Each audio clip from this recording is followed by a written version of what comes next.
Extreme heat and dry conditions fueling major wildfires burning near Loveland, Lyons, and in Jefferson County.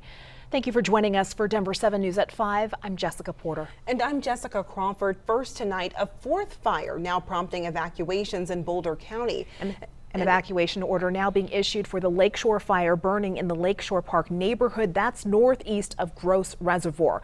Boulder police urging people to avoid Flagstaff Road. Also in Boulder County, the Alexander Mountain fire ballooning in size. The fire located west of Loveland now at more than 6,700 acres and still at 0% containment. Further north, at least one person is dead in the Stone Canyon fire burning 1,500 acres near Lyons. Fire officials say multiple homes have been destroyed. And south of Denver, the Quarry Fire happening in Jeffco along Deer Creek Canyon Road, burning very close to homes, but so far no structures have been damaged. Our crews are on the scene of the three biggest fires so far. Veronica Acosta and Brandon Richard joining us in Boulder and Lyons in just a moment. First, let's go to Danielle Kreuter near the evacuation zone for the Quarry Fire in Jefferson County. Danielle, there is significant concern tonight because this fire is so close to houses there.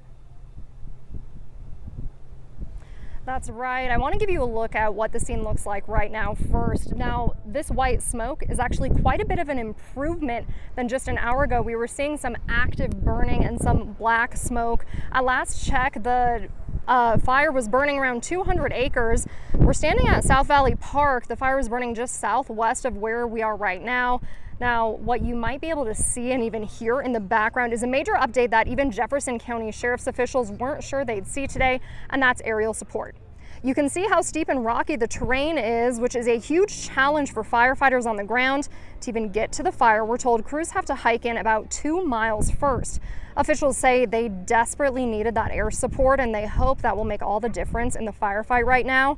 Even with the added resources, though, there are several neighborhoods still under mandatory evacuations. That's Deer Creek Mesa, Sampson, Maxwell, McKinney, and Murphy. That's about 575 homes total, and the sheriff's office says all are at risk because this is such a complicated firefight. Fortunately, no homes have been lost. 2 neighborhoods are under pre-evacuation status. That's Silver Ranch and Silver Ranch South. Now, it was a park ranger who initially spotted the fire late last night. At that point, it was just 10 feet by 10 feet. Now, again, it's grown to around 200 acres. Now, because of the 2 other fires burning nearby on the Front Range, officials this morning told us they were doing the best with what they had, which was about 75 firefighters. But starting this afternoon, multiple aircrafts joined the firefight. At last check, the fire is 0% contained. No injuries were reported. As far as the cause, the investigation hasn't started just yet, but the sheriff's office did acknowledge that having a park ranger spot a fire at night in the middle of an open field really does make you scratch your head. Reporting live in Jefferson County, I'm Danielle Kreuter, Denver 7. Definitely that park ranger in the right place at the right time.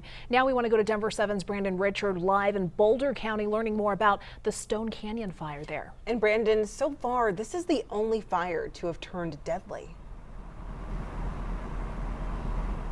That's right, and you know, the Stone Canyon fire here in Boulder County has now burned more than 1,500 acres. And right now, evacuation orders remain in place, including for part of the town of Lyons. That's why behind me, authorities have closed off some of the roads here on the eastern side of town. And earlier today, sadly, we learned that this fire has claimed at least 1 life. Now, the sheriff of Boulder County says that person was inside a structure that caught fire. He declined to provide any more details about that person, but said his investigators were on the scene. He did, however, say that that person was in one of the 5 structures destroyed by this fire. Now, he also told us that crews made significant progress fighting this fire. They've been focusing on keeping the fire away from the town of Lyons, and so far they have been able to do that. And he also told me his investigators can really now begin looking into what may have sparked this fire. We're very early in the investigation. Obviously, our first priority has been fighting fire and trying to make sure that people and property are saved.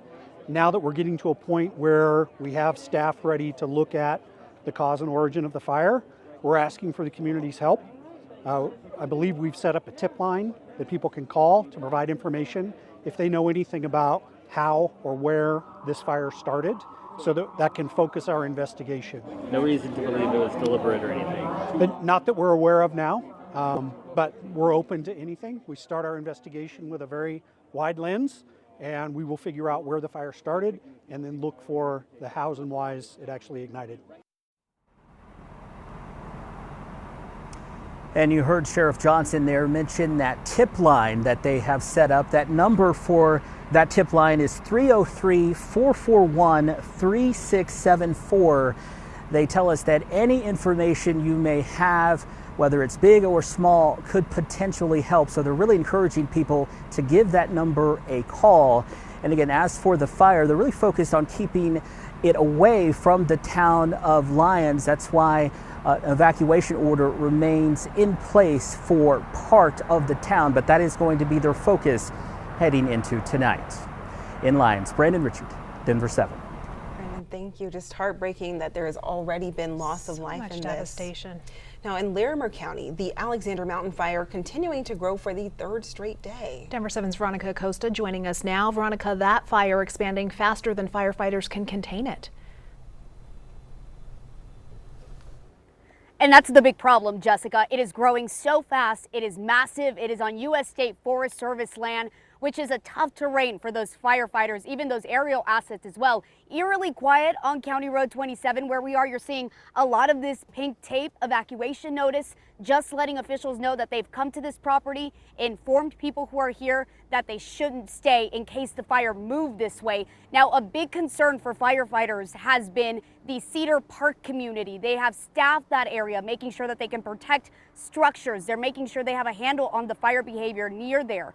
They're also aware and looking into Highway 34. They want to make sure the fire doesn't jump over that and cause any more damage. Of course, like I mentioned, the terrain, it is not easy to fight the Alexander Mountain Fire in the areas where it is burning, but officials are trying their best. Listen.